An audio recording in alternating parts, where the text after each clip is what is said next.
Hay una posibilidad inquietante, que nunca hayas visto el mundo tal como es.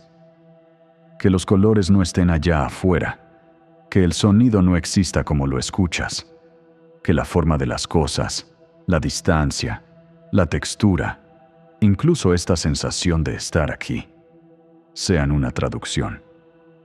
Una versión fabricada en silencio por tu cerebro. Porque quizá no vives dentro de la realidad, quizá vives dentro de la interpretación que tu mente hace de ella. Y si eso es cierto, entonces la pregunta cambia por completo. Si no ves el mundo tal como es, ¿qué es exactamente eso que llamas realidad?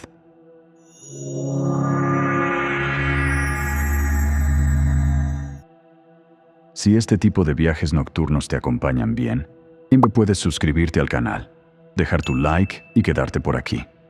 Cada noche, una nueva pregunta puede abrir una puerta distinta. Ahora sí, sigamos. Antes de seguir, vale la pena detenerse en algo muy simple. Tú confías en tus sentidos. Confías en lo que ves, en lo que oyes, en la sensación de tocar una mesa, una pared, una tela, tu propia piel. Confías en que el mundo está ahí, afuera, esperando ser percibido tal como es. Como si mirar fuera suficiente. Como si abrir los ojos bastara para entrar en contacto directo con la realidad.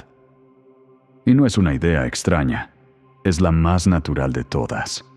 Desde niño aprendiste a moverte así, a creer que el cielo es azul porque el azul está en el cielo, que una voz suena triste porque la tristeza está en la voz, que el calor está en el fuego, que el sabor está en la fruta, que el color está pegado a las cosas, como una capa invisible pero real.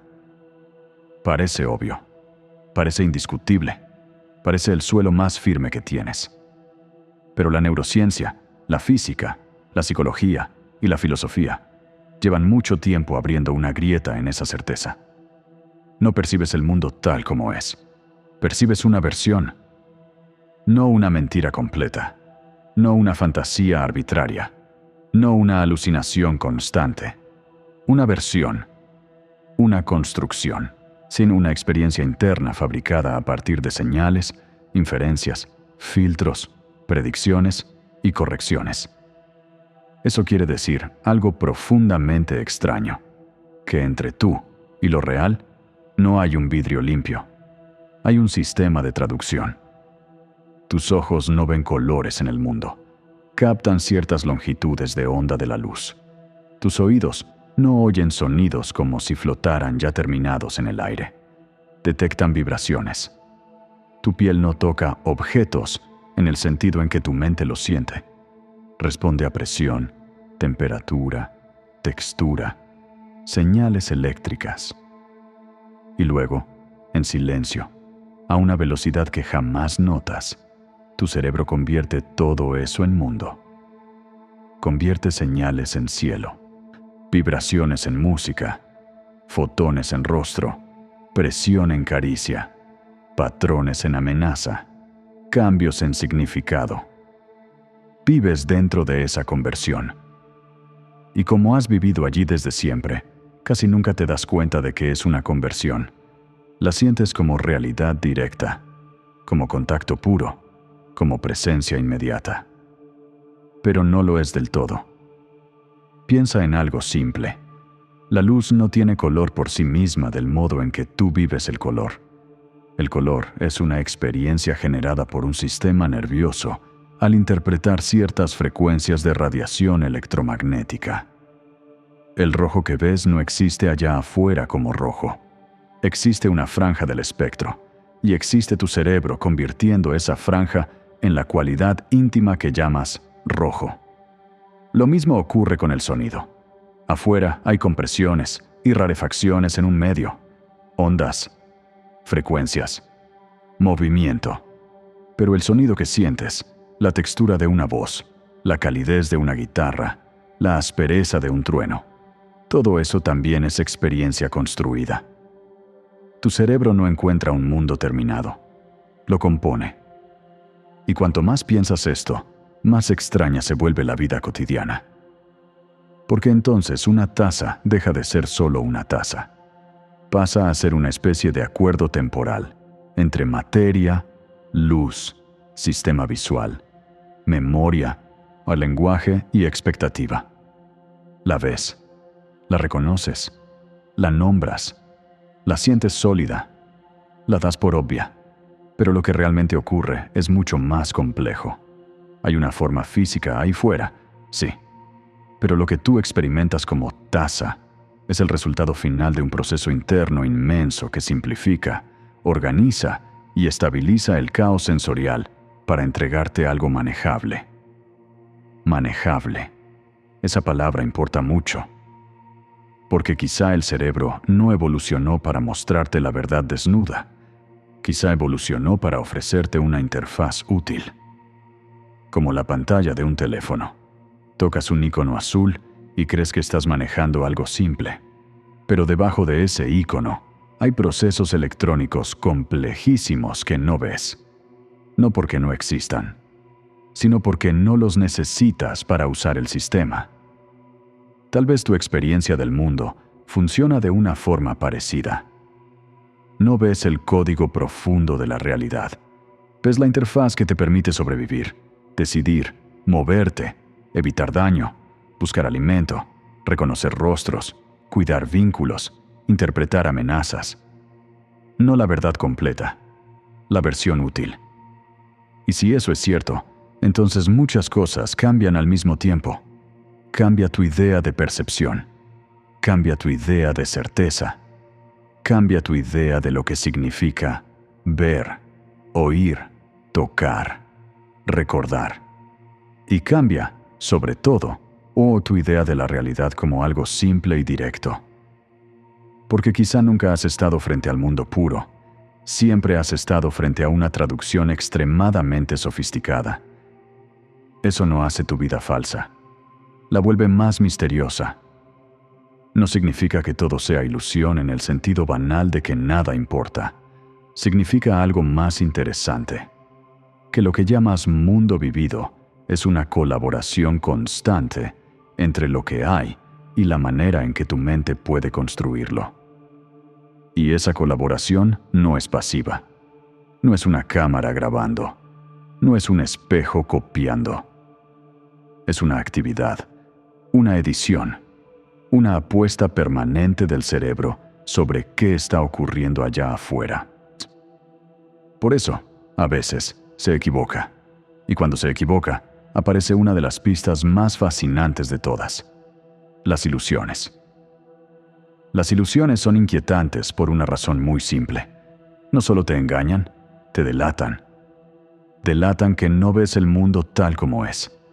Delatan que tu cerebro participa demasiado en la experiencia, como para seguir fingiendo que solo recibe información y la reproduce. Una ilusión óptica parece, al principio, un juego, una rareza, una curiosidad de Internet, algo divertido que compartes y olvidas. Pero si la miras con cuidado, lo que revela es mucho más profundo.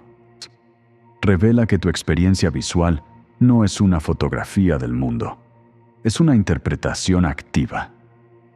Piensa en esas imágenes donde dos líneas del mismo tamaño parecen distintas, o en esos dibujos estáticos que parecen moverse, o en esa figura famosa que puede verse como un jarrón o como dos rostros enfrentados, o en la imagen que para algunos es un pato y para otros un conejo, aunque es exactamente el mismo dibujo. ¿Qué está pasando ahí? El estímulo no cambia, cambias tú. O, más precisamente, cambia la forma en que tu cerebro organiza lo que recibe. Y eso significa que la visión no consiste simplemente en abrir los ojos. Consiste en decidir, a una velocidad increíble, qué cuenta como figura y qué como fondo, qué borde pertenece a qué objeto, qué sombra significa profundidad, qué patrón corresponde a una cara, qué contraste debe leerse como movimiento, aunque nada se esté moviendo. Tu cerebro interpreta incluso cuando tú crees que solo estás mirando. De hecho, sobre todo cuando crees que solo estás mirando. Las ilusiones visuales son como pequeñas grietas en la normalidad. Por un instante, el sistema deja ver sus costuras. Te deja notar que lo que parecía contacto directo con el mundo era, en realidad, el resultado de un trabajo silencioso que casi nunca se muestra. Y no ocurre solo con la vista, también ocurre con el oído. Hay sonidos que parecen subir eternamente sin subir nunca de verdad. Melodías que tu cerebro completa, aunque falten notas. Palabras que entiendes distinto según el contexto en que las escuchas. Sílabas ambiguas que cambian por completo cuando ves la boca de quien habla. Uno de los ejemplos más famosos es el efecto McGurk. Escuchas una sílaba, ves una boca articular otra, y tu cerebro fabrica una tercera experiencia, distinta de ambas. No escuchas exactamente lo que sonó, no ves exactamente lo que viste. Experimentas una combinación construida. Eso es fascinante y un poco perturbador, porque muestra que ni siquiera oír es tan simple como creías. El cerebro no recibe canales separados y puros. Cruza información, integra, apuesta, corrige, y luego te entrega una sensación final tan convincente que juras que eso fue lo que pasó. Pero no fue exactamente lo que pasó. Fue lo que tu sistema resolvió que era más coherente experimentar. Lo mismo puede decirse del tacto, del equilibrio, del tiempo subjetivo, del dolor, incluso del propio cuerpo. Hay personas que sienten una extremidad fantasma después de haberla perdido. Sienten picazón en una mano que ya no está, dolor en un pie ausente, tensión en un brazo que dejó de existir físicamente. Eso parece imposible. Y, sin embargo, ocurre. Porque el cuerpo vivido no es una copia exacta del cuerpo físico. Es también un mapa cerebral, un modelo, una representación activa. Tu cerebro no solo construye el mundo, también te construye a ti como presencia dentro de ese mundo. Y cuando ese mapa no coincide del todo con la materia, aparece algo desconcertante. La experiencia sigue sintiéndose real. Ese detalle importa mucho, porque a veces la gente piensa que si algo es construido, entonces es falso. Y no funciona así. Que una experiencia sea construida no significa que sea inventada sin valor. Significa que su realidad, para ti, depende de un proceso interno de organización. El rojo que ves es real como experiencia. El dolor de un miembro fantasma es real como sufrimiento. La ilusión es real como percepción, aunque lo que la originó no coincida de manera simple con lo que tú experimentas. Esto cambia mucho la pregunta. Ya no se trata de oponer realidad contra mentira. Se trata de entender cómo lo real se vuelve experiencia en un organismo como tú. Y las ilusiones son valiosas justamente porque muestran el mecanismo, no cuando funciona de manera estable, sino cuando tropieza un poco, cuando exagera una suposición, cuando interpreta demasiado rápido, cuando revela la apuesta interna que normalmente pasa desapercibida. Hay una famosa ilusión de una cuadrícula donde crees ver puntos oscuros que desaparecen cuando intentas fijarlos. No están ahí, pero los ves. ¿Por qué? Porque el sistema visual no está registrando simplemente luz punto por punto, como una máquina neutral. Está acentuando contrastes, resaltando diferencias, construyendo bordes, haciendo inferencias automáticas sobre lo que conviene detectar. Y eso suele ayudarte. Te permite orientarte rápido, reconocer formas, detectar movimiento, separar objetos del fondo, reaccionar con velocidad suficiente para no chocar, no caer, no morir. La ilusión no es un defecto extraño en un sistema perfecto. Es el costo visible de un sistema que normalmente funciona apostando de manera útil. Eso vuelve todo más interesante, porque ya no preguntas ¿por qué mi percepción falla? Empiezas a preguntar ¿qué clase de percepción solo puede funcionar apostando? Y esa pregunta es enorme, porque implica que ver no es simplemente recibir, es interpretar con riesgo.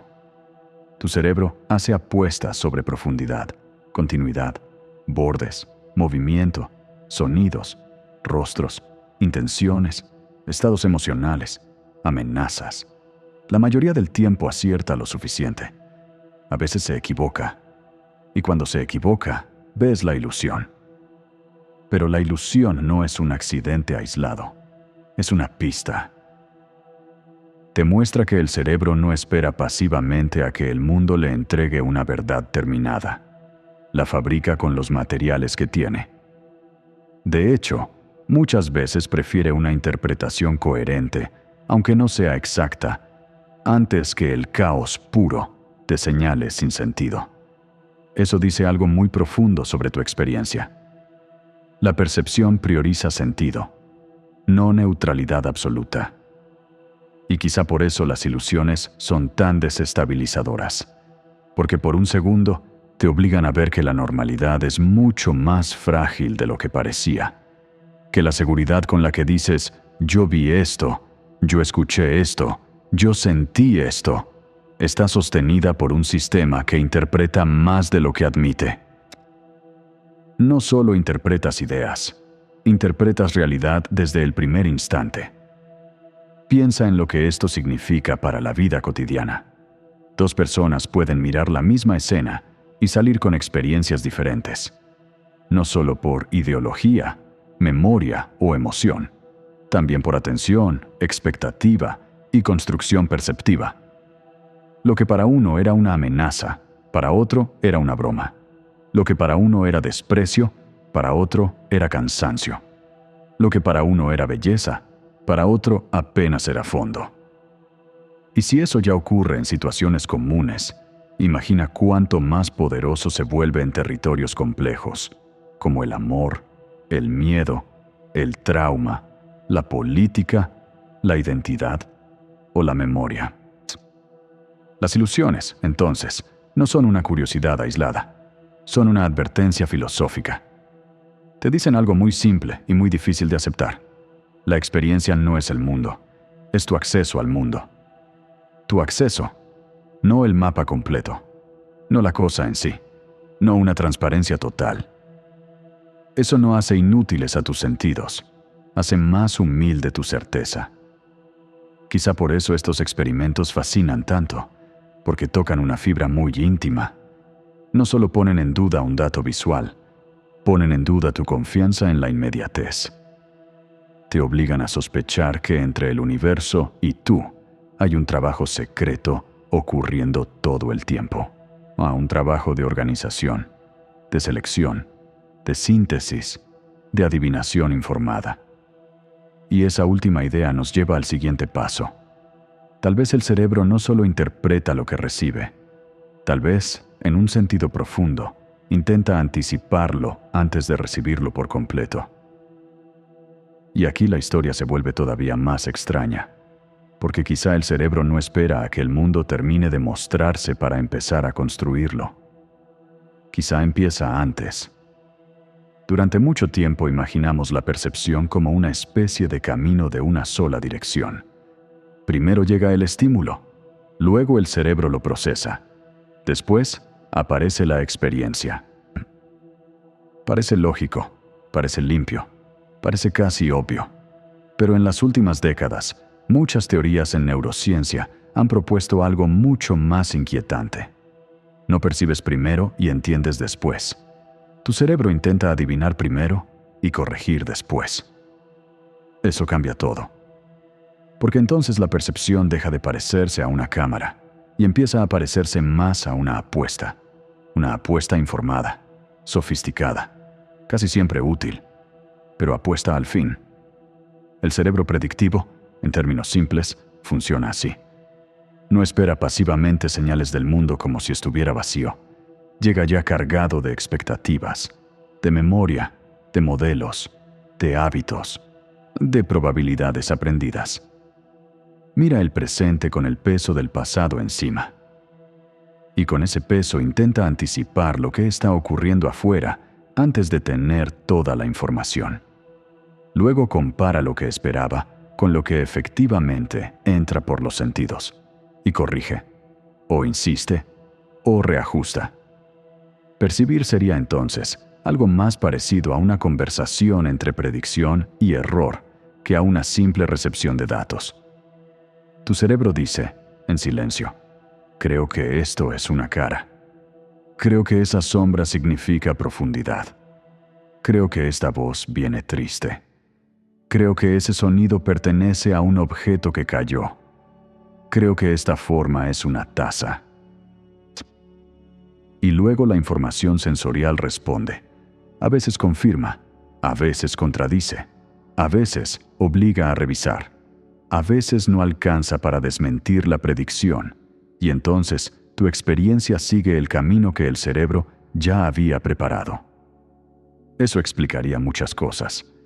Explicaría por qué las ilusiones son tan potentes. Explicaría por qué el contexto cambia tanto lo que ves. Explicaría por qué una misma frase puede sonar agresiva o cariñosa según quién la diga, cuándo la diga, y qué esperabas tú antes de oírla. Explicaría incluso por qué una persona con miedo detecta amenazas, donde otra detecta señales neutras. No porque una vea y la otra invente, sino porque ambas están percibiendo con modelos internos distintos. Eso tiene una consecuencia inmensa. No miras el mundo desde cero. Nunca. Siempre lo miras desde alguna forma previa de haberlo esperado, desde alguna historia, desde algún aprendizaje, desde alguna memoria del cuerpo y de la mente. Por eso la percepción no es solo biología, también es biografía. Lo que tu cerebro predice depende de lo que aprendió a considerar probable, útil, peligroso, familiar o digno de atención. Si creciste en calma, ciertas señales serán leídas de una forma. Si creciste en vigilancia, esas mismas señales pueden adquirir otro peso. Si vienes de una pérdida, una ausencia puede sentirse distinta. Si vienes de rechazo, una ambigüedad puede doler más rápido. La percepción no sucede en un laboratorio vacío, sucede en una vida. Y eso hace que la idea del cerebro predictivo sea tan poderosa y tan perturbadora al mismo tiempo, porque ya no solo dices, mi cerebro construye lo que percibo. Ahora tienes que decir algo más fino. Mi cerebro construye lo que percibo anticipando lo que cree que probablemente está allí. Eso quiere decir que una parte de tu experiencia está hecha de presente y otra parte está hecha de expectativa. Ves con lo que entra, pero también con lo que esperas. Escuchas con lo que suena, pero también con lo que crees que vas a oír. Sientes con lo que ocurre, pero también con lo que tu sistema aprendió a preparar antes de tiempo. Esto recuerda algo muy humano. A veces entras en una habitación esperando tensión y todo se siente tenso. A veces lees un mensaje esperando rechazo y el texto parece más frío. A veces miras una cara esperando juicio y detectas dureza, aunque quizás solo había cansancio. No porque inventes desde la nada, sino porque la predicción inclina la experiencia. Tu cerebro no tolera bien el caos absoluto. Necesita sentido rápido. Y para producir sentido rápido, anticipa. Eso es extraordinariamente útil para sobrevivir. Si tuvieras que esperar información completa antes de reaccionar, probablemente serías demasiado lento para muchas situaciones del mundo. Así que el sistema hace algo brillante. Predice primero, corrige después. La mayoría del tiempo funciona. Funciona tan bien que jamás notas que está ocurriendo. Pero cuando notas la predicción, el suelo se mueve. porque entiendes que una parte de la realidad vivida no está siendo descubierta en tiempo real, está siendo anticipada. Y aquí aparece una pregunta fascinante. Si tu cerebro percibe adelantándose, entonces, ¿cuánto de lo que llamas presente es en realidad una hipótesis en curso? La pregunta es enorme, porque pone en duda la intuición de que el ahora es simple y transparente. Tal vez el ahora que vives es, en parte, una conjetura extremadamente refinada, una conjetura que suele acertar, una conjetura que el sistema ha perfeccionado durante millones de años, pero una conjetura al fin. Eso no hace tu experiencia arbitraria, la hace activa. Y tal vez ahí esté una de las claves más profundas de todo este tema. La mente no es una ventana abierta al universo. Es un órgano de predicción que necesita construir una realidad suficientemente estable como para que puedas habitarla. Suficientemente estable, no necesariamente absolutamente verdadera.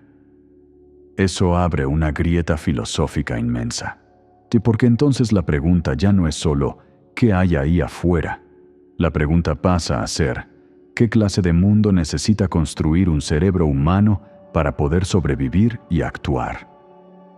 Quizá no el mundo exacto, quizá el mundo útil, el mundo navegable, el mundo interpretable, el mundo donde un borde parece borde, una cara parece cara y una amenaza potencial puede detectarse antes de que sea demasiado tarde.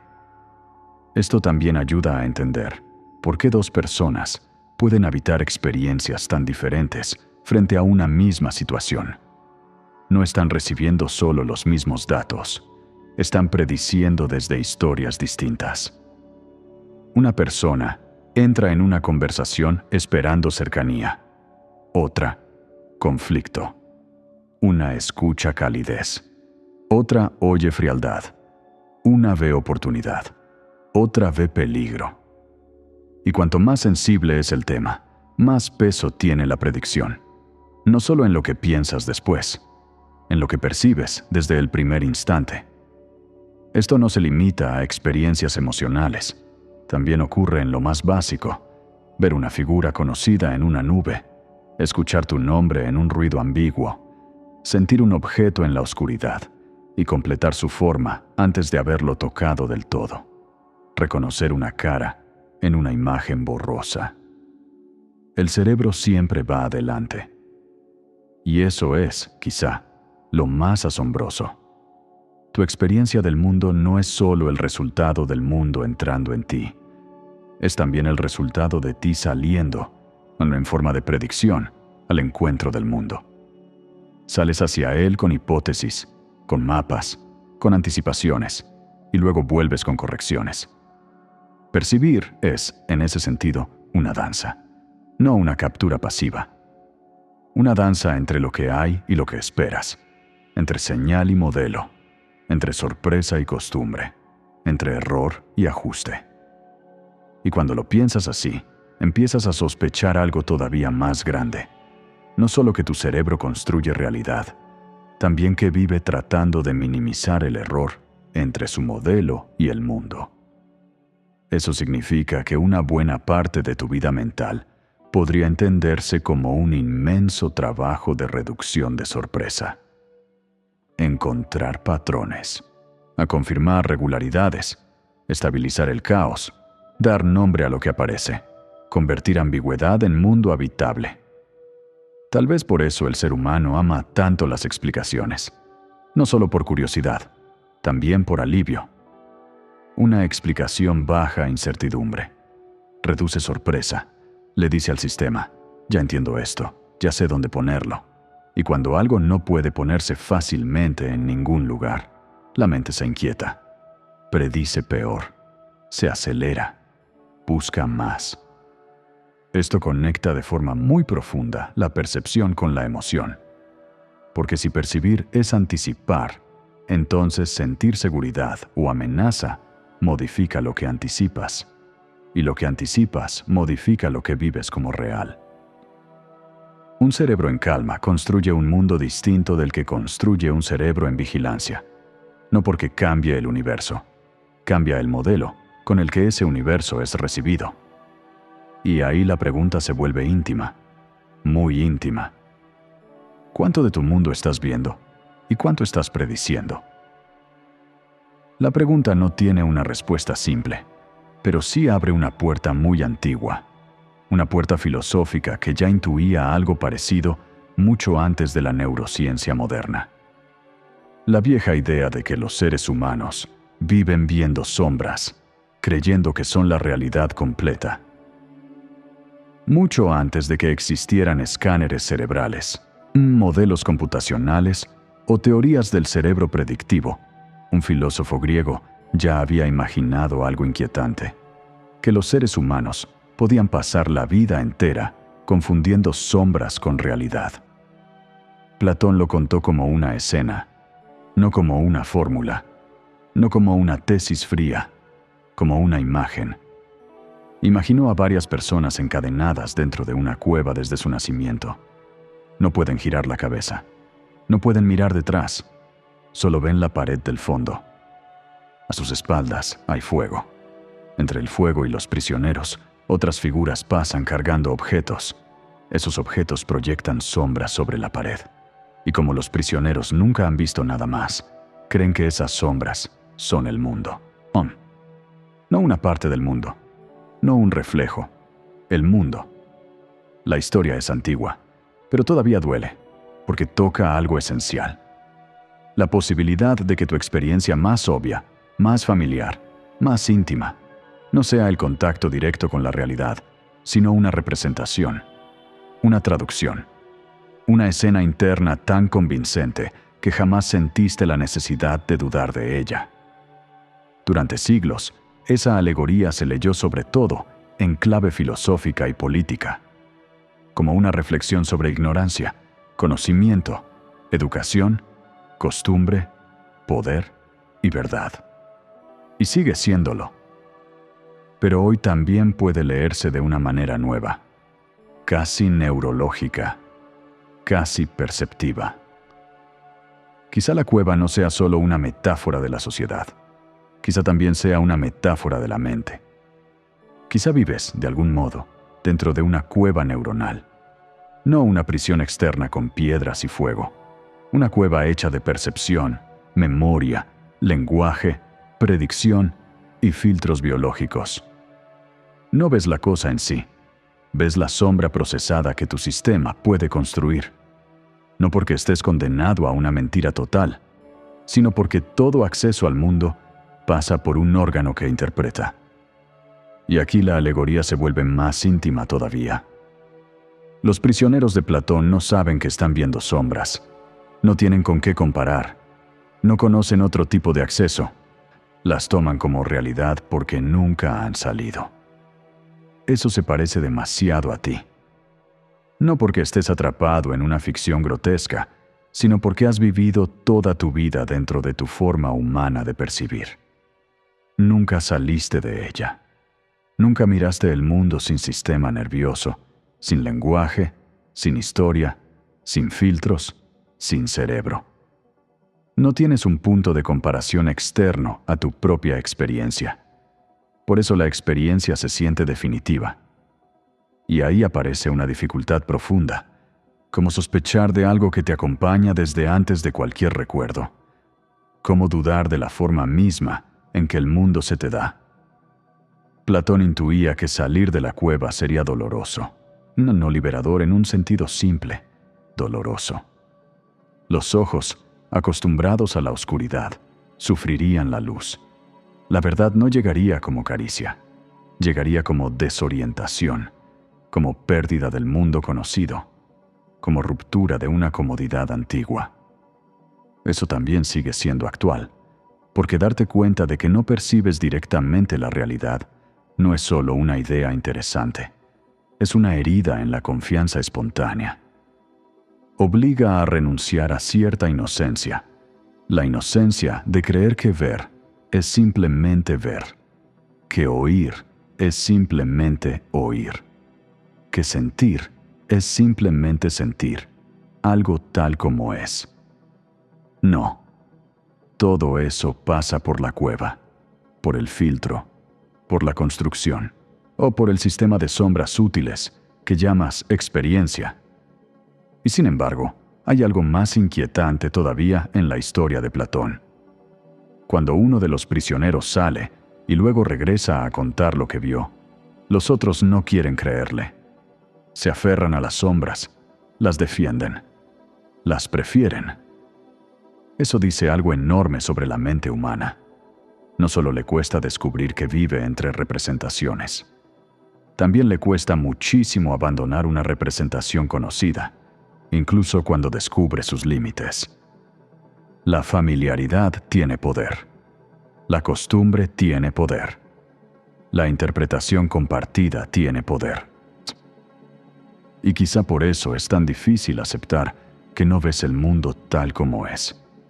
Porque no es solo una corrección intelectual, es una amenaza al suelo sobre el que has vivido siempre.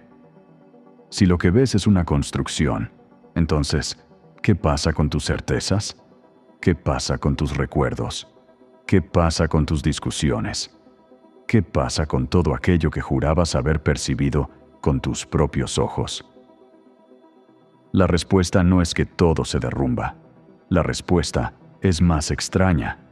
Tus experiencias siguen siendo reales para ti, pero ya no pueden reclamar una transparencia absoluta. La cueva no hace falsas las sombras, hace incompleta tu confianza en ellas. Y eso cambia mucho el tono de la vida. Vuelves más humildes tus juicios, más cuidadosas tus convicciones, más porosas tus certezas. De pronto entiendes que quizá no te relacionas con el mundo tal como es, sino con la versión del mundo que tu sistema, en este momento, puede sostener. Eso no te vuelve ciego, te vuelve consciente de tu forma de ver. Y esa conciencia, aunque no te saque completamente de la cueva, ya modifica la cueva desde dentro. Piensa en lo que esto significa para algo tan cotidiano como una discusión entre dos personas, una escena compartida, una frase dicha, un gesto ambiguo y dos interpretaciones opuestas, ambas vividas con sinceridad. Cada uno cree haber visto la realidad. Cada uno confía en lo que sintió. Cada uno jura que fue así. Pero si la percepción es construcción, entonces una parte de esa disputa no es sobre hechos puros. Es sobre cuevas distintas, sobre modelos distintos, sobre historias internas distintas, proyectando sentido sobre la misma pared. Eso vuelve mucho más complejo el mundo humano, y también mucho más compasivo, si se mira bien. Porque quizá muchas personas no están mintiendo cuando ven otra cosa. Quizá están viendo desde otra cueva, desde otra organización de experiencia, desde otro sistema de predicciones, heridas, expectativas y lenguaje. Esto no significa que todas las interpretaciones sean iguales, ni que no exista algo real allá afuera, ni que todo sea relativo en un sentido trivial. Significa algo más difícil y más serio, que tu acceso a lo real siempre está mediado, y que olvidar esa mediación es una de las formas más antiguas de la soberbia humana. La cueva, entonces, no es solo un lugar de error, también es una condición, la condición humana de conocer desde adentro. Nunca desde el punto de vista de Dios, nunca desde afuera del sistema, siempre desde una sensibilidad localizada, corporal, histórica y finita. Y quizá ahí Platón se encuentra, de forma inesperada, una con la neurociencia moderna. Ambos te dicen, desde lenguajes muy distintos, algo parecido. Lo que ves no es la realidad desnuda, es una forma de aparición. Una forma organizada, significativa, útil, pero no absoluta. Eso da vértigo, claro que da vértigo, porque sacude el pedestal de la certeza. Pero también abre una posibilidad hermosa, la de vivir con más asombro y menos arrogancia. La de mirar tus propias percepciones, no como sentencias finales, sino como puertas. Puertas parciales. Puertas limitadas. Puertas maravillosas, pero puertas al fin. No ves todo. No oyes todo. No comprendes todo. No percibes el ser entero de las cosas. Percibes una interfaz, una escena, una organización suficiente como para habitar el mundo. Y tal vez la filosofía sirva precisamente para eso.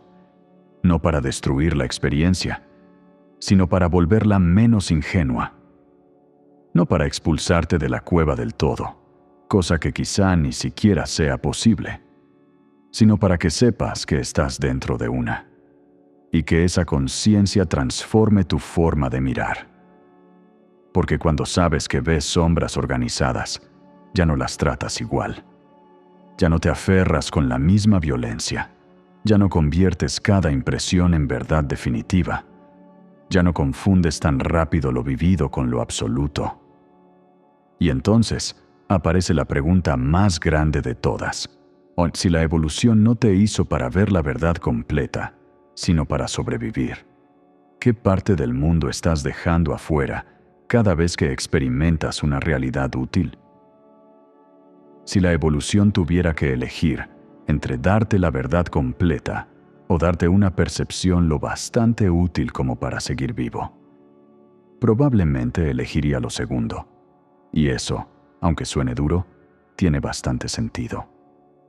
La selección natural no premia contempladores perfectos de la realidad. Premia organismos que logran sobrevivir el tiempo suficiente para reproducirse. No importa tanto si entiendes el mundo en su profundidad última. Importa si detectas comida, peligro, aliados, amenazas, refugio, movimiento y señales relevantes con suficiente rapidez. Eso cambia completamente la pregunta. Ya no se trata de preguntarte si tus sentidos fueron diseñados para mostrarte la verdad. Se trata de preguntarte para qué tipo de tareas fueron afinados. Y la respuesta parece mucho menos noble y mucho más biológica. Fueron afinados para orientarte, para reaccionar, para economizar energía, para reducir incertidumbre, para permitirte actuar dentro de un mundo demasiado complejo como para ser conocido en su totalidad. Tu percepción no necesita ser exhaustiva, necesita ser eficaz. Eso significa que muchísimas cosas del universo quedan fuera de tu experiencia inmediata, y no por accidente, por diseño evolutivo. No ves radiación infrarroja como una serpiente. No percibes campos magnéticos como ciertas aves. No oyes frecuencias como un murciélago. No detectas el ultravioleta como muchas especies de insectos. No registras, en condiciones normales, el movimiento microscópico, la composición atómica, ni la inmensa mayoría de las ondas que atraviesan el espacio a cada segundo. Tu realidad sensible es una franja estrecha, una isla adaptativa, un recorte. Y sin embargo, dentro de ese recorte, la vida humana entera se siente completa. Eso es lo extraordinario.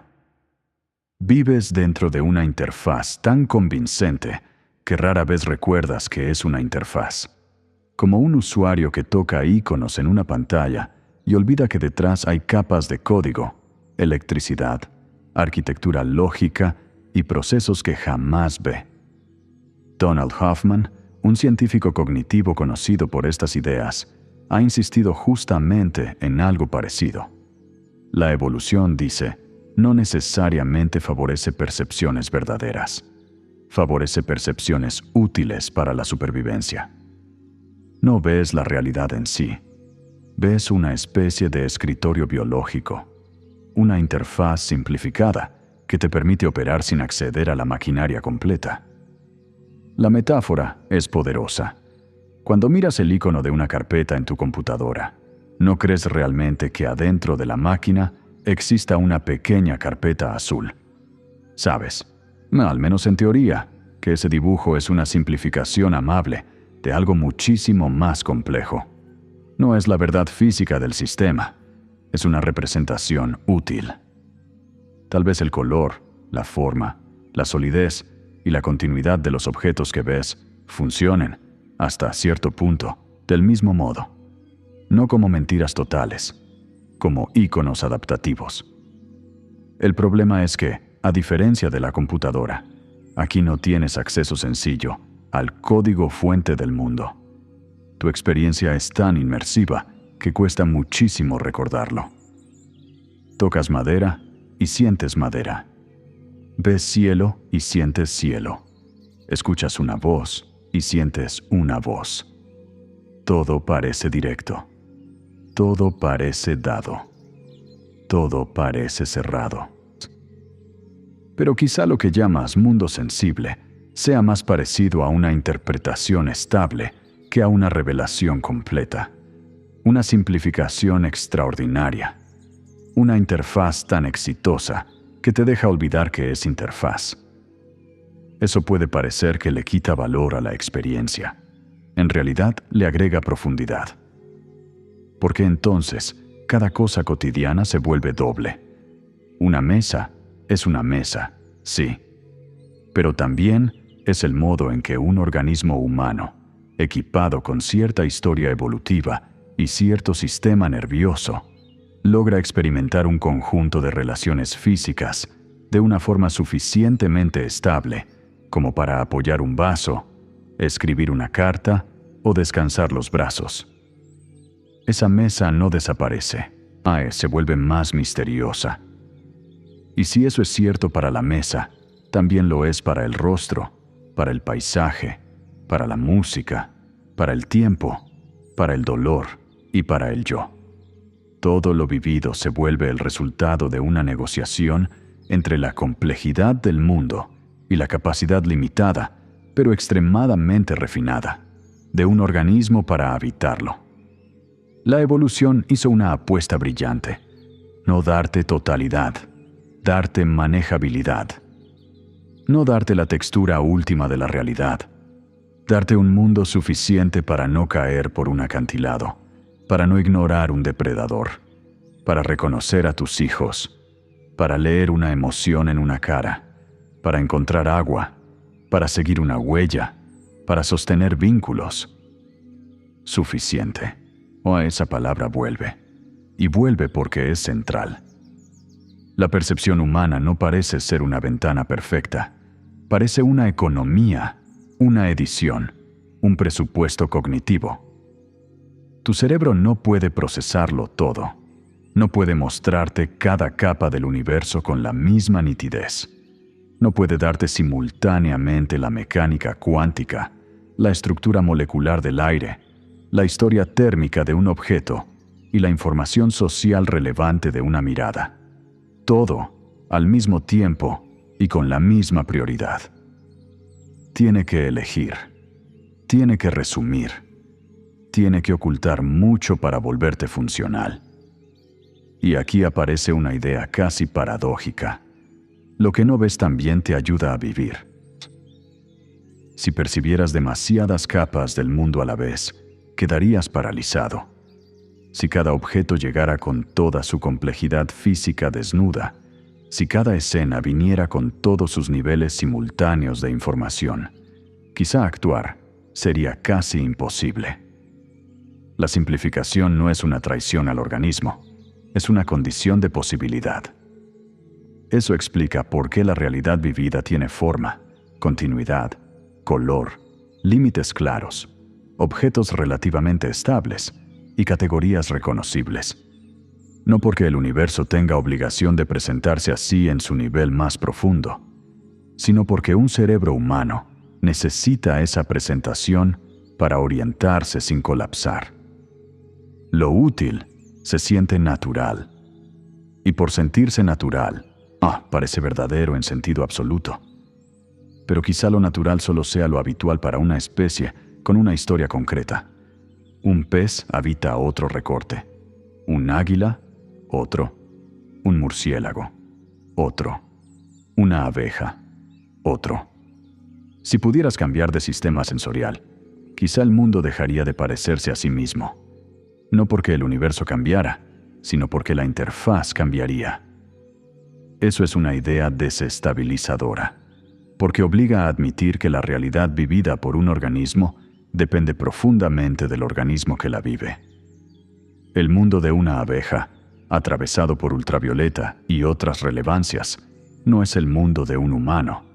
El mundo de un tiburón, sensible a ciertos campos eléctricos, no es el tuyo. En el mundo de un perro, armado por olores de un modo casi inimaginable para ti, tampoco. Y sin embargo, todos coexisten sobre una misma base física. Eso significa que lo real admite múltiples accesos parciales, no una sola experiencia privilegiada. Tu realidad, entonces, no es la realidad total, es la versión humana de una porción procesable del mundo. La frase puede sonar fría, pero si la dejas asentarse, tiene algo casi poético. No habitas el universo entero, habitas el modo humano de abrirte al universo. Eso te vuelve pequeño y también extraordinario. Pequeño, porque no eres la medida completa de lo real. Extraordinario, tanto porque dentro de este recorte limitado surgió algo capaz de sospechar sus propios límites. Un cerebro que no solo percibe, también puede dudar de cómo percibe. Esa capacidad es rarísima, y quizá ahí empiece una de las formas más bellas de la conciencia. No en creer que lo ve todo, en entender que ve algo, y que ese algo está mediado. Esto también cambia la forma de pensar la verdad. No desaparece la idea de verdad, pero se vuelve más humilde, más exigente, más indirecta. Ya no basta con decir yo lo vi, porque ver no es garantía absoluta. Tampoco basta con decir así se siente, porque sentir tampoco es transparencia total. Y tampoco basta con decir esto me parece obvio, porque lo obvio suele ser el nombre que le damos a una interfaz muy bien aprendida. Entonces, ¿cómo acercarse a lo real? Tal vez precisamente reconociendo que no lo posees de manera directa. Tal vez la ciencia nació, en parte, de esa sospecha, de la sospecha de que los sentidos solos no alcanzan, de que hay que construir instrumentos, modelos, cálculos, experimentos y teorías para asomarse más allá de lo que la interfaz cotidiana muestra. El microscopio, el telescopio, el espectrómetro, la resonancia magnética, el acelerador de partículas, todos esos artefactos son, en cierto sentido, intentos de ampliar o corregir la interfaz humana. No ven por ti de manera pura, pero te ayudan a romper la ilusión de que lo evidente agota lo real. Y aún así, incluso con instrumentos, sigues interpretando. No sales del todo del problema, solo lo vuelves más explícito y más riguroso. Eso es importante, porque no existe un salto mágico fuera de toda mediación. Lo que existe son mediaciones más cuidadas, más comprobables, más conscientes de sus límites. Quizá vivir con lucidez no signifique escapar completamente de la interfaz. Quizá signifique recordar, de vez en cuando, que estás dentro de una. Recordarlo cuando miras el color de una fruta, cuando juras haber entendido una escena social, cuando sientes que así son las cosas, cuando piensas que tu experiencia inmediata ya agotó la complejidad de lo que está pasando. No, casi nunca la agota. Lo vivido es valioso, pero no es total. Lo sentido es real, pero no es absoluto. Lo percibido es una vía de acceso, pero no el mundo desnudo entregado sin filtro. Eso quizá explique por qué a veces aprender más sobre la realidad no la vuelve más fría, la vuelve más honda. El cielo deja de ser solo azul, se vuelve una conversación entre atmósfera, dispersión de la luz, sistema visual y experiencia consciente. La música deja de ser solo sonido, se vuelve vibración, expectativa, patrón, memoria, emoción y cerebro generando tiempo y tensión. o el rostro deja de ser solo cara. Se vuelve un territorio donde biología, cultura, historia y percepción social se encuentran. Nada se empobrece, todo gana capas. Y esas capas nos llevan al siguiente paso. Si tu especie no evolucionó para ver la verdad completa, sino una realidad útil, entonces tampoco las demás personas habitan exactamente el mismo mundo que tú. No del todo, no en el sentido íntimo de la experiencia. Eso no significa que cada persona viva en un universo completamente separado, pero sí significa que nadie habita exactamente el mismo mundo que tú. No del todo, no en la textura íntima de la experiencia. Comparten una base, comparten un entorno, comparten lenguaje, objetos, calles, cuerpos, cielos, horarios, sonidos. Y sin embargo, cada mente organiza ese material de una forma ligeramente distinta.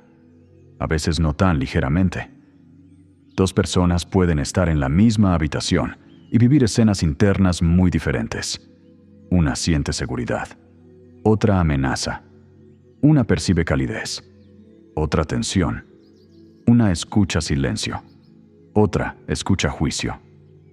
No porque una de ellas esté mintiendo necesariamente, ni porque la otra esté delirando, sino porque la realidad vivida no llega en bruto. Siempre pasa por un sistema de interpretación.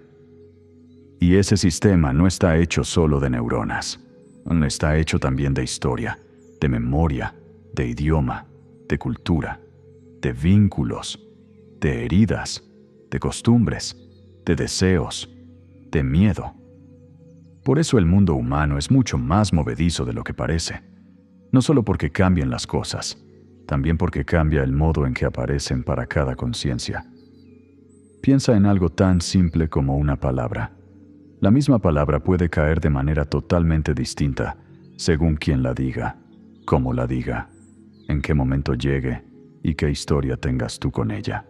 Una frase que para alguien es neutral, para otro puede ser una caricia, o un rechazo, o un golpe, o una confirmación largamente esperada.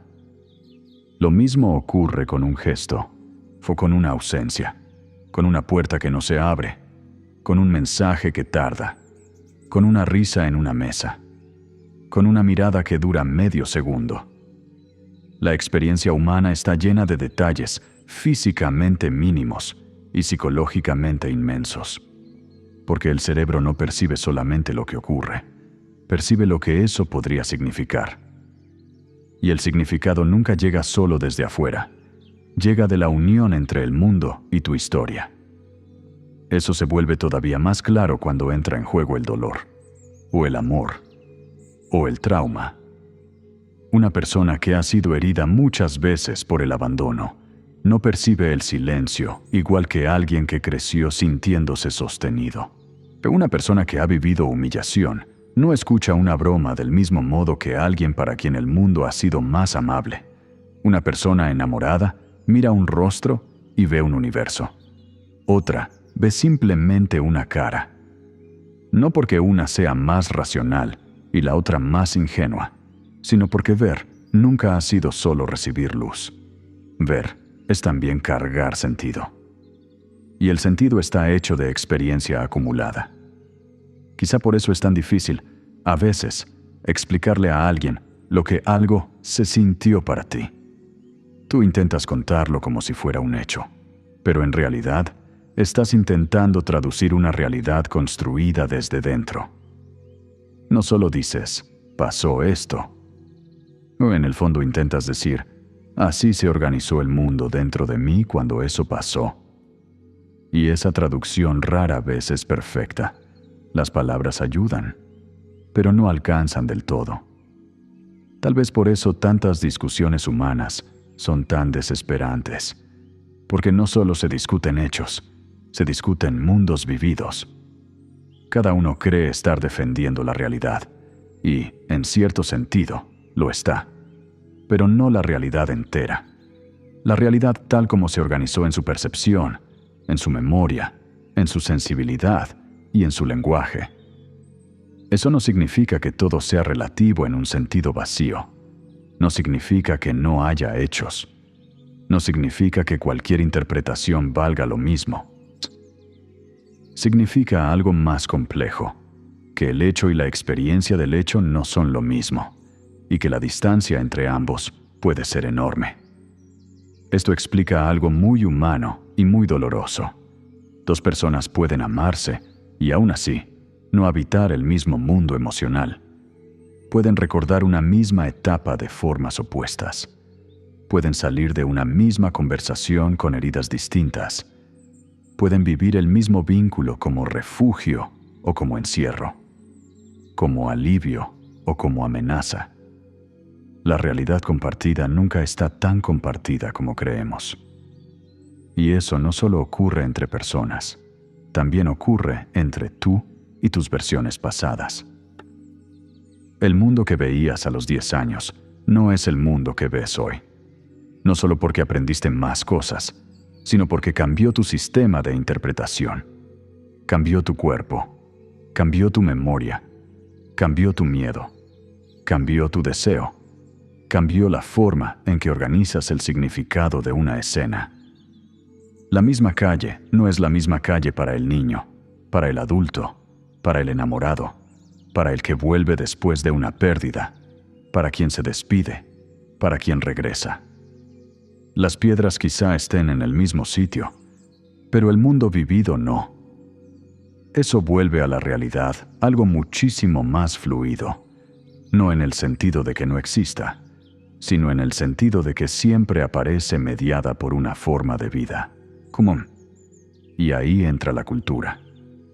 Porque tampoco percibes desde una mente desnuda de símbolos, percibes desde una lengua, desde categorías aprendidas, desde lo que tu cultura te enseñó a notar y a ignorar, desde nombres que ordenan lo visible, desde valores que jerarquizan ciertas señales y vuelven invisibles otras.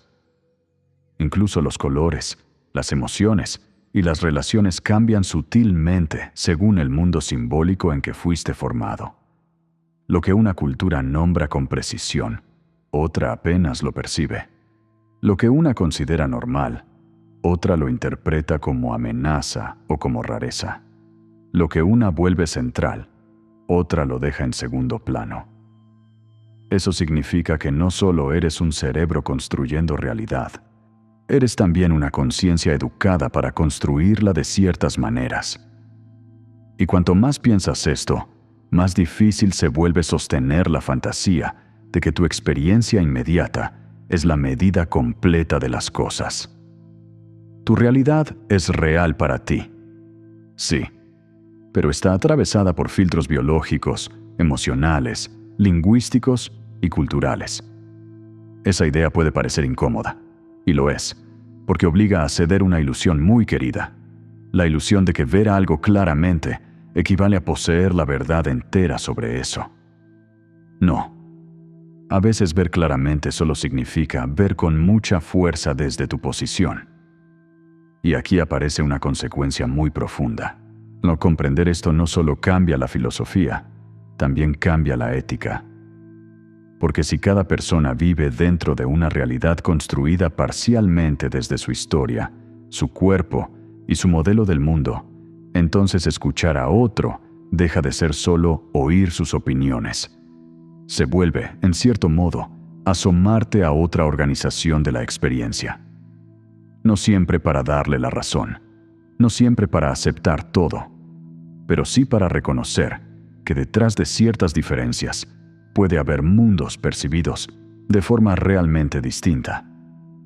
Eso vuelve más exigente la comprensión y también más humana. Tal vez por eso a veces cuesta tanto amar bien. No basta con querer.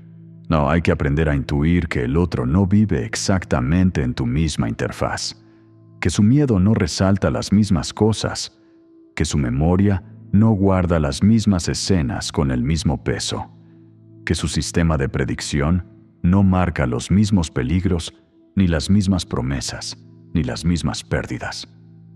Amar, entonces, también sería intentar asomarte a la realidad construida del otro sin confundirla del todo con la tuya. Eso es muy difícil, quizá imposible de completar. Pero incluso intentarlo ya transforma la mirada. Porque si el mundo no aparece igual para todos, entonces la experiencia humana se vuelve menos parecida a una sala con una sola ventana y más parecida a una casa inmensa llena de habitaciones distintas, o todas dentro de una misma estructura, pero con luces, sombras, ángulos y sonidos distintos. Y tú vives en una de esas habitaciones, una muy íntima, tan íntima que a veces olvidas que es una habitación, y la llamas mundo. Tal vez por eso el siguiente paso de esta pregunta es tan inquietante. Si tu realidad es una construcción útil, si los otros viven dentro de construcciones parcialmente distintas, y si todo acceso al mundo está mediado, entonces, ¿qué pasa con eso que llamas yo? Si la realidad que experimentas es una construcción, entonces la pregunta inevitable aparece sola. ¿Qué pasa con eso que llamas yo? Porque hasta ahora hemos hablado del color, del sonido, de la forma, del espacio, de los otros, de la percepción y de la experiencia compartida. Pero todavía queda el centro más íntimo de todos, la sensación de ser alguien, la sensación de que hay un tú estable mirando el mundo desde adentro, un punto central, un observador, una identidad continua que estuvo allí en la infancia, que sigue aquí ahora y que, en cierto modo, se siente la misma a pesar de todos los cambios. Esa sensación es poderosísima, tan poderosa que casi nadie la cuestiona de verdad. Puedes dudar de un recuerdo, puedes dudar de una percepción, puedes dudar incluso de una emoción, pero la sensación de ser yo parece más firme, más básica, más cercana. Y sin embargo, también ahí la neurociencia, la psicología y la filosofía han abierto una grieta. Porque quizá el yo no sea una cosa sólida en el centro de tu mente. Quizá sea también una construcción. No una mentira. No una ficción sin efectos. Una construcción. Una organización. Un modelo interno que le da continuidad a una conciencia fragmentaria. Piensa en cómo vives realmente. No experimentas tu vida como una película total y simultánea. La vives en fragmentos, en momentos, en ráfagas de atención, en recuerdos que aparecen y se van, en emociones que cambian, en pensamientos que a veces ni siquiera elegiste. Y aún así, de alguna manera, todo eso se siente unido, como si hubiera un hilo, como si alguien sostuviera la continuidad, como si, detrás de la variación, existiera una identidad central e intacta. Tal vez ese hilo no sea una sustancia, tal vez sea un trabajo. El trabajo de la memoria, del lenguaje, de la narración, de la integración, del cerebro construyendo una historia suficientemente coherente como para que no vivas estallado en 1000 presentes inconexos. Eso significa algo extraño y muy humano. No solo construyes mundo, también te construyes a ti mismo como alguien dentro de ese mundo. Tu identidad no parece ser un objeto escondido en algún rincón profundo del cerebro. Parece emerger de una serie de procesos que se coordinan para darte la sensación de continuidad. Memoria autobiográfica, lenguaje interior, reconocimiento corporal, historia narrada, expectativas de futuro, relación con otros. Todo eso va cosiendo algo que luego llamas yo. Y como esa costura suele funcionar bien, parece natural, parece obvia, parece eterna. Pero basta con mirar ciertos fenómenos para que la costura se vuelva visible. Hay personas con lesiones neurológicas que pierden partes de su biografía, o la capacidad de reconocerse en ciertos actos, o la sensación de propiedad sobre una mano, o la continuidad normal del recuerdo. Hay estados psicológicos en los que alguien siente que observa su vida desde lejos, como si estuviera un poco despegado de sí mismo, como si el yo hubiera perdido espesor, como si la experiencia siguiera, pero la identidad ya no encajara del todo con ella. Hay momentos cotidianos, incluso en personas sanas, donde esto asoma de forma más leve. Cuando miras una foto muy antigua y piensas, sé que ese soy yo, pero también se siente como otra persona. Cuando recuerdas una etapa pasada y no entiendes del todo cómo pudiste pensar, amar, temer o desear de esa forma. Cuando una versión anterior de ti te resulta íntima y extraña al mismo tiempo. Eso sugiere algo muy importante. El yo no es tan fijo como parece. Es una continuidad vivida, sí, pero también una edición en marcha. Cada día recuerdas selectivamente, olvidas selectivamente, narras selectivamente, das sentido, corriges, reacomodas, unes escenas, eliges qué cuenta como parte de tu historia y qué se va al fondo. En ese sentido, ser alguien implica también ser un narrador. No necesariamente consciente todo el tiempo, pero sí activo. Te cuentas, y al contarte, te sostienes. Eso no significa que inventes tu identidad, como quien inventa una novela sin relación con nada real. Significa que la identidad personal, como la percepción, no es pura recepción, es organización. El mundo exterior te da hechos, el cuerpo te da continuidad biológica, la memoria te da restos, la cultura te da nombres, los vínculos te devuelven imágenes de ti, y con todo eso, tu conciencia va armando una figura relativamente estable. Relativamente. Esa palabra importa, porque no eres idéntico de una vez y para siempre. Tampoco eres un caos absoluto sin forma. Eres una estabilidad móvil. Como una llama, la reconoces como la misma, pero nunca está hecha exactamente de la misma materia. Como un río. Sigue siendo ese río, pero el agua cambia, la corriente cambia, la orilla cambia, la estación cambia, y aún así, algo de la forma persiste. Quizá el yo sea algo parecido, no una piedra, una dinámica. Esto tiene consecuencias enormes, porque si el yo es también una construcción, entonces muchas de las cosas que das por obvias empiezan a moverse. Tu historia deja de ser un bloque cerrado y pasa a parecerse más a una interpretación en curso. Tus recuerdos dejan de sentirse como archivos neutrales y muestran su condición de reconstrucción. Tus certezas sobre quién eres se vuelven menos absolutas. Tus cambios ya no se sienten solo como traiciones a una esencia, sino como reorganizaciones de una identidad que nunca fue totalmente fija. Eso puede dar miedo. Mucho. Porque una parte de la mente quiere un centro sólido, quiere una identidad limpia, quiere creer que hay un núcleo quieto al que puede llamar verdadero yo. Y quizá haya algo de núcleo, sí. Patrones que persisten, sensibilidades que vuelven, tonos afectivos que atraviesan años, modos de habitar el mundo que te acompañan bastante. Pero incluso eso parece más parecido a una música recurrente que a una estatua inmóvil. La identidad, vista de cerca, no es un objeto, es una forma de continuidad sensible y narrativa. Y aquí la pregunta se vuelve aún más profunda. Si tu yo es una construcción, ¿quién está viviendo esa construcción? La pregunta parece girar sobre sí misma, y de algún modo lo hace. Porque cuando intentas encontrar al observador puro detrás de todas las experiencias, te enfrentas a algo extraño.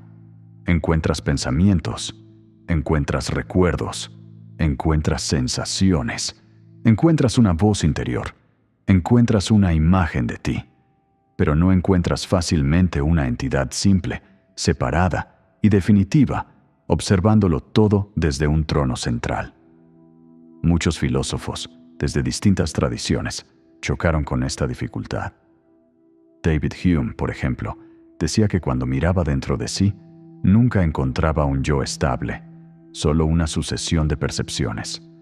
El budismo, por otra vía, también sospechó de la idea de un yo fijo e independiente. Y la neurociencia contemporánea, aunque usa otro lenguaje, a veces llega a preguntas parecidas. No parece haber un pequeño monarca dentro del cerebro mirando pantallas. No hay un centro indiscutible y simple donde todo se reúna sin resto.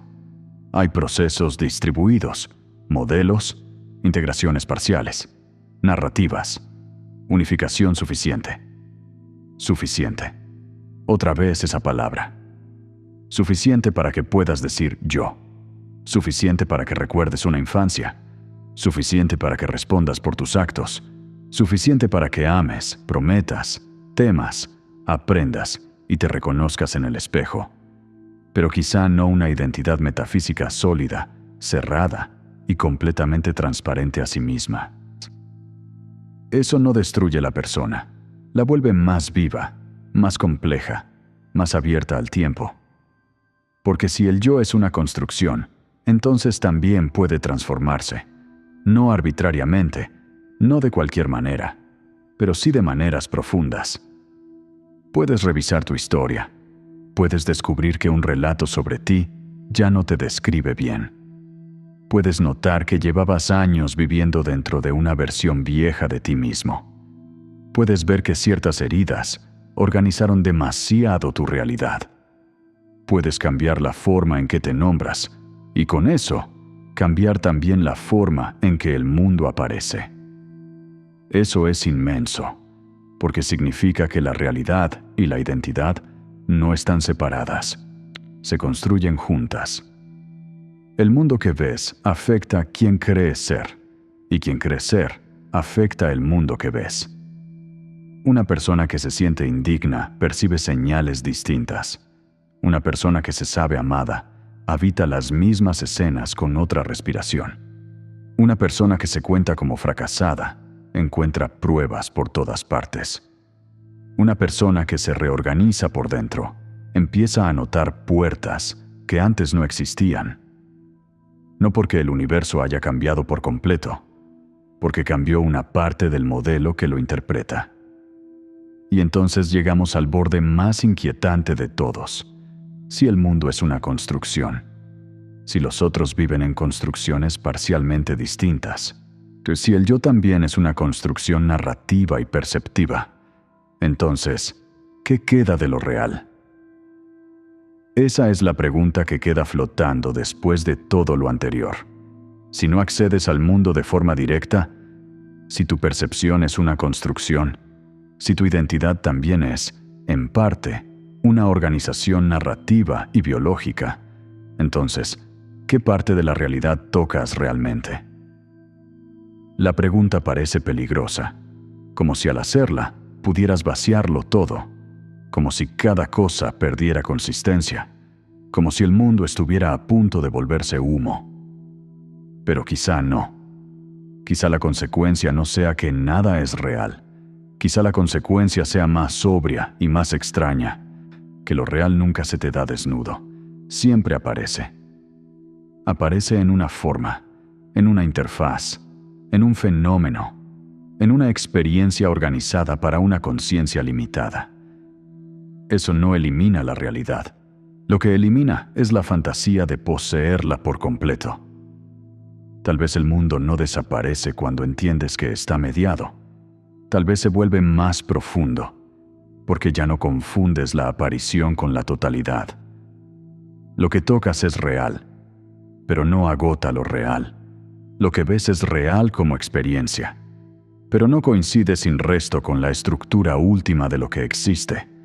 Lo que sientes importa, pero no basta por sí solo para reclamar verdad absoluta. Esa diferencia puede parecer incómoda, y lo es, porque la mente humana ama el suelo firme, ama decir, esto es así, yo lo vi, yo lo sentí, yo estuve ahí. Pero quizá vivir con lucidez implique reemplazar esa seguridad por una fórmula más humilde. Algo así como, esto se me apareció así, y eso ya cambia mucho. No niega el contacto, no niega la experiencia, no niega el mundo, solo introduce una grieta de conciencia. una distancia mínima entre lo vivido y la pretensión de totalidad. Y esa distancia puede ser una de las formas más altas de inteligencia. No la inteligencia que domina, la inteligencia que sabe que no domina del todo. Aquí es donde muchas personas sienten vértigo, porque si lo real no se da completo, entonces queda una especie de misterio en el centro de todo. Un resto, una opacidad, una zona que no puedes clausurar. Pero tal vez ese resto no sea un error de la experiencia. Tal vez sea la marca inevitable de ser una conciencia finita dentro de un universo que la excede. Nunca tendrás la visión de conjunto total. Nunca mirarás desde afuera de toda perspectiva. Nunca saldrás por completo de tu mente, de tu cuerpo, de tu historia, de tu especie. Y, sin embargo, eso no vuelve vano el conocimiento. Lo vuelve situado. Lo vuelve parcial. Lo vuelve precioso. Porque conocer algo desde dentro de los límites no es lo mismo que no conocer nada. Es conocer de manera humana. Humana.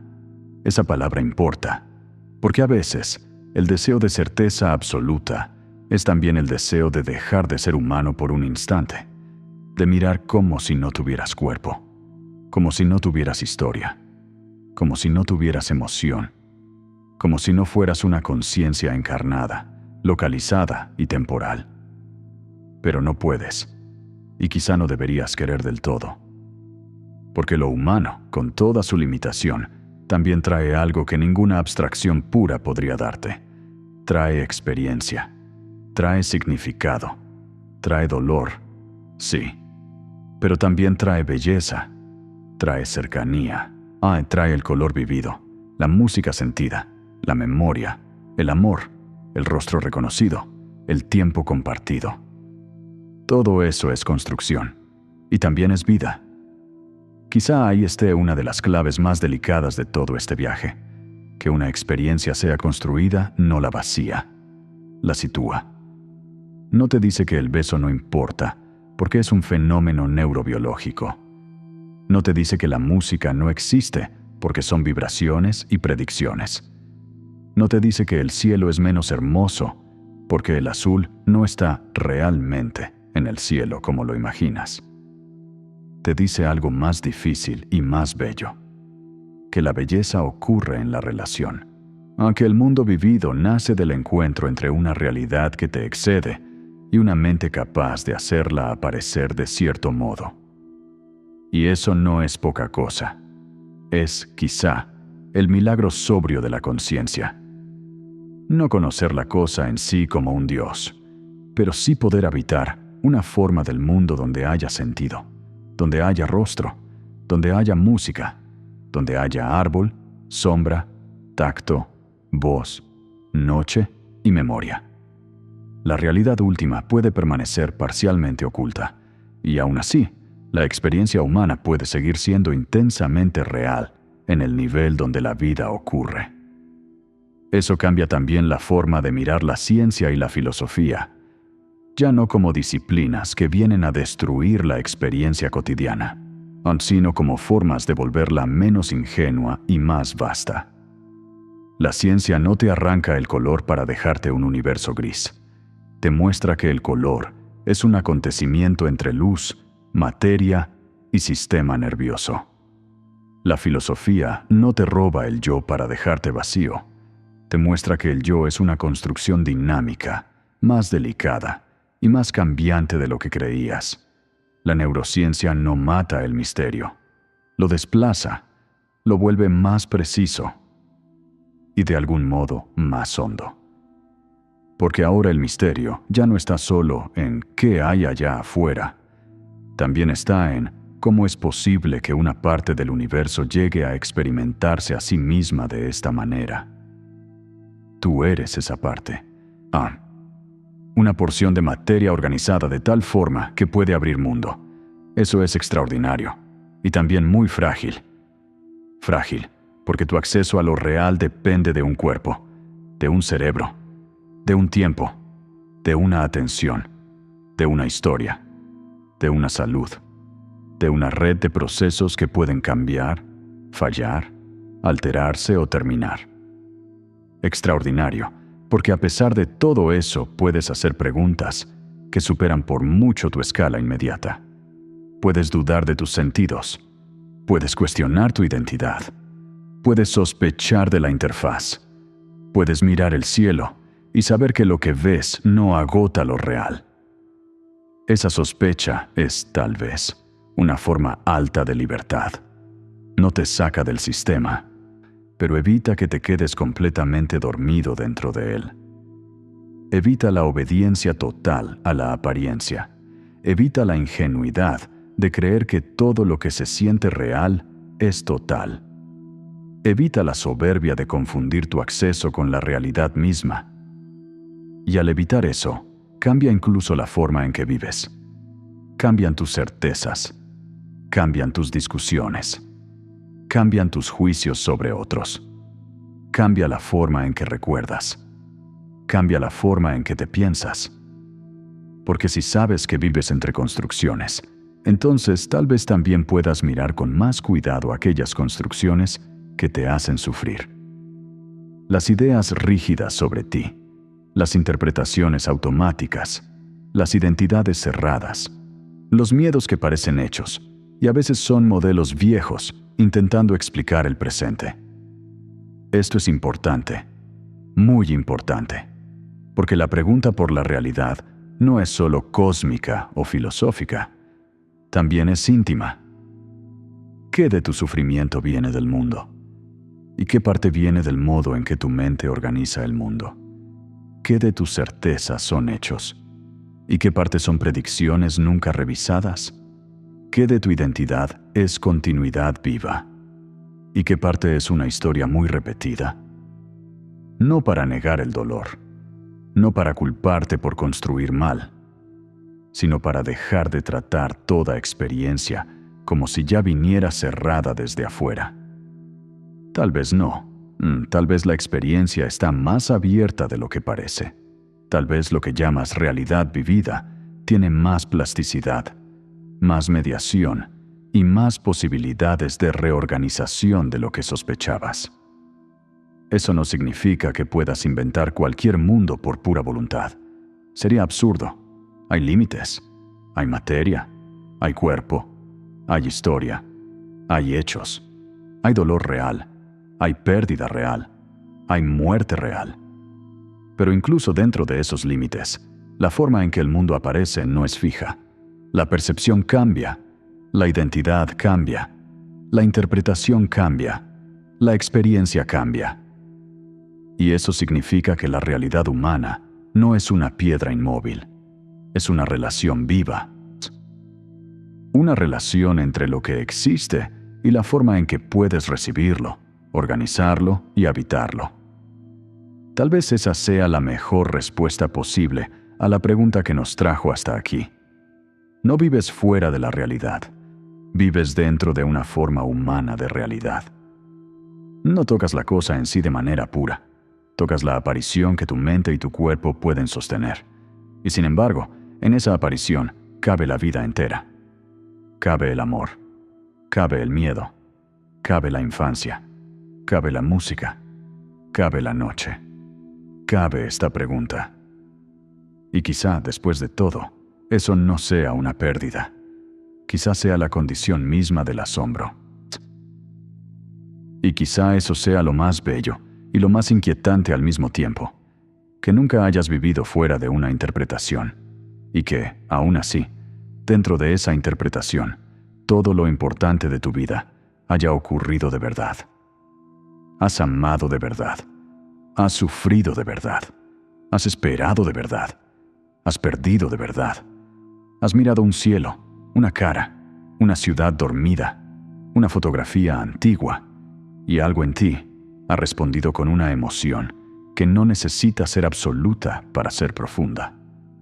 Tal vez esa sea una de las lecciones más difíciles de aceptar, que la experiencia humana puede ser parcial sin ser falsa. No ves el mundo completo, no ves la cosa en sí, no tocas la verdad desnuda del universo, pero tocas algo, Y ese algo basta para llorar, para aprender, para construir una vida, para equivocarte, para recordar, para preguntarte quién eres y para mirar la noche con una mezcla de miedo y asombro. Eso no reduce el misterio, lo vuelve más íntimo. Porque entonces el misterio ya no está solo allá afuera, en las galaxias, en la materia oscura, en las ecuaciones que todavía no entendemos, o en la estructura última del cosmos. También está aquí, en el hecho de que un cerebro hecho de materia pueda producir color, en el hecho de que una vibración se vuelva música, en el hecho de que un rostro se vuelva ternura, amenaza o nostalgia, según la historia que lo recibe, en el hecho de que un organismo finito pueda construir un mundo y luego preguntarse por la verdad de ese mundo. Tú eres una de esas preguntas vivas. No un observador puro, no una conciencia flotando fuera del universo, no un Dios mirando desde afuera de toda apariencia. Eres una forma humana de abrirte a lo real, una forma limitada, sí, pero también sensible, compleja, capaz de simbolizar, de dudar y de asombrarse. Quizá por eso la sabiduría no consista en destruir la experiencia, no en despreciar los sentidos, no en vivir desconfiando de todo hasta vaciar el mundo de significado. Quizá consista en algo más delicado, en habitar la experiencia sin confundirla con totalidad, en sentir sin convertir cada sensación en verdad absoluta, en pensar sin olvidar que el pensamiento también interpreta, en mirar a otros recordando que ellos también viven dentro de una construcción, con sus propios filtros, sus propias heridas, sus propias luces y sus propias sombras. Esa conciencia puede volverte más humilde y también más compasivo. Porque si todos habitamos versiones parciales del mundo, entonces quizá la arrogancia de la certeza merezca aflojar un poco. Quizá discutir no siempre sea enfrentar verdad contra mentira. A veces ese es enfrentar modelos distintos de realidad. A veces ese es el choque entre historias internas que se tomaron por mundo. A veces es el sufrimiento de dos interfaces humanas, intentando tocarse sin lograr coincidir del todo. Entender eso no resuelve todo, pero suaviza algo. Suaviza la violencia de creer que solo tú ves con claridad. Suaviza la desesperación de pensar que todo lo sentido es definitivo. Suaviza incluso la dureza con la que a veces te miras a ti mismo. Porque si tu experiencia también es construcción, entonces tal vez algunas de las ideas más rígidas que tienes sobre quién eres no sean roca. Tal vez sean modelos. Tal vez sean historias repetidas. Tal vez sean interpretaciones que alguna vez te ayudaron a sobrevivir y que hoy merecen ser revisadas con otra luz. Eso no hace que la vida sea menos real. La vuelve más abierta. Y quizá esa apertura sea una de las formas más profundas de la libertad. No la libertad de inventar cualquier cosa. No la libertad infantil de negar los hechos. La libertad de no quedar completamente atrapado dentro de la primera apariencia. La libertad de sospechar con ternura de tus propias certezas. La libertad de mirar el mundo y decir, esto se me aparece así, pero quizá haya más. Más de lo que veo. Más de lo que entiendo. Más de lo que mi historia me deja percibir en este momento. Hay algo casi sagrado en eso. No en un sentido religioso obligatorio, en un sentido humano, en el sentido de reconocer que la realidad te supera y sin embargo te permite rozarla. No por completo, no sin filtros, no sin mediaciones, pero sí lo suficiente como para vivir, lo suficiente como para amar una voz, lo suficiente como para estremecerte con una canción, lo suficiente como para sentir el peso de una despedida, lo suficiente como para mirar una noche como esta y hacerte preguntas que ningún animal parece hacerse del mismo modo.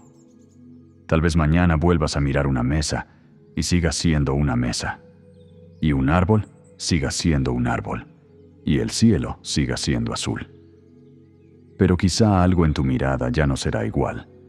Tal vez recordarás que el azul no está simplemente allí, esperándote. Que el mundo que ves es el resultado de un encuentro. Que la realidad vivida no es una copia, sino una aparición. Que tu yo no es una piedra, sino una continuidad delicada. Que los otros no habitan exactamente tu misma cueva. Y que la verdad, a veces, no consiste en poseerlo todo, sino en mirar con más profundidad lo poco que realmente alcanzas a tocar. Si este viaje te dejó pensando, puedes suscribirte al canal, dejar tu like y seguir por aquí. Cada noche, una nueva pregunta puede abrir una puerta distinta en la oscuridad. Y si quieres, deja en los comentarios esta frase. ¿Qué parte de tu realidad sientes hoy menos obvia que antes de empezar este video?